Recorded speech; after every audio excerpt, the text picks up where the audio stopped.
Well, look, disinformation is an absolutely critical cog, and the information ecosystem is such a critical cog in so many other aspects of our society, our democracy, the health of our countries, our ability to deal with climate change.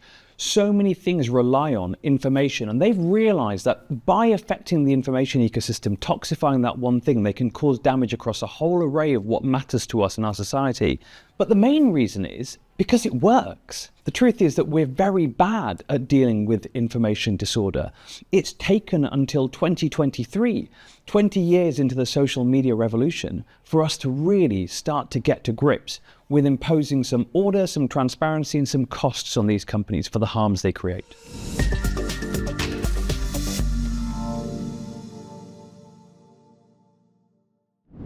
Well, look, there's two things that make social media so powerful. First of all, it's the zero marginal cost for each additional message to each additional person. That's like the nuclear bomb. You can create unlimited amounts of communications from one initial message. And that really is a new age of communications. The second reason, however, is because the platforms, first of all, don't enforce their own rules.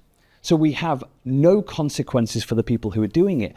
And second, their algorithms actually amplify disinformation, bringing it from the fringes into the center, into the mainstream, bringing the most engaging content.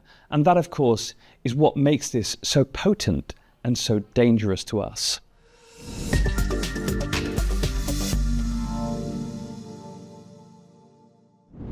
Well, kids, of course, are more vulnerable than adults. They have a lower resilience to disinformation because they have lower information. But also, we've seen specific types of bad actors target children. Let me give you two examples. One, a study that we did on TikTok a year ago, where we set up accounts as 13-year-old girls in 4 different countries and then recorded what the algorithm recommended to us. Within 2.6 minutes, it was giving us self-harm content. Within 8 minutes, eating disorder content, every 39 seconds on average. And most 14 to 24-year-olds spend on average about 90 minutes a day there. It's an incredibly effective tool for causing harm. Another study which we did looking at monetized bad actors, so people selling young boys steroids, SARMs, peptides with branded web stores by telling them, you're not a real man unless nothing to do with kindness or decency or anything like that. Everything to do with, are you muscled like Captain America? Can you dominate the women in your life?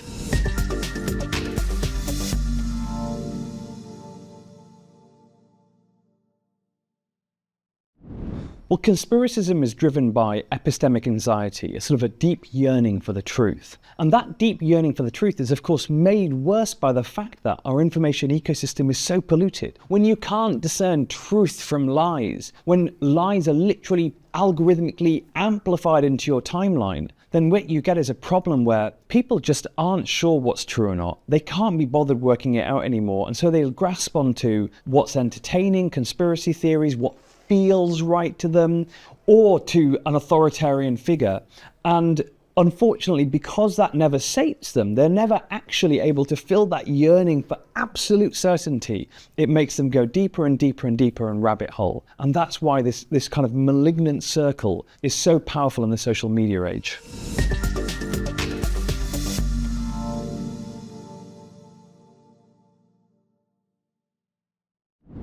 Look, we've got two serious problems going on right now. First of all, the platforms are actually getting worse. They've been shedding trust and safety staff. They've been degrading their capacity. Elon Musk in particular has made it a virtue to have done so. The second thing is that bad actors are getting more sophisticated every day. They're learning what works, what doesn't, and refining their tactics. But here come the cavalry to the rescue. We've got the Digital Services Act. We've got the Online Safety Bill in the UK.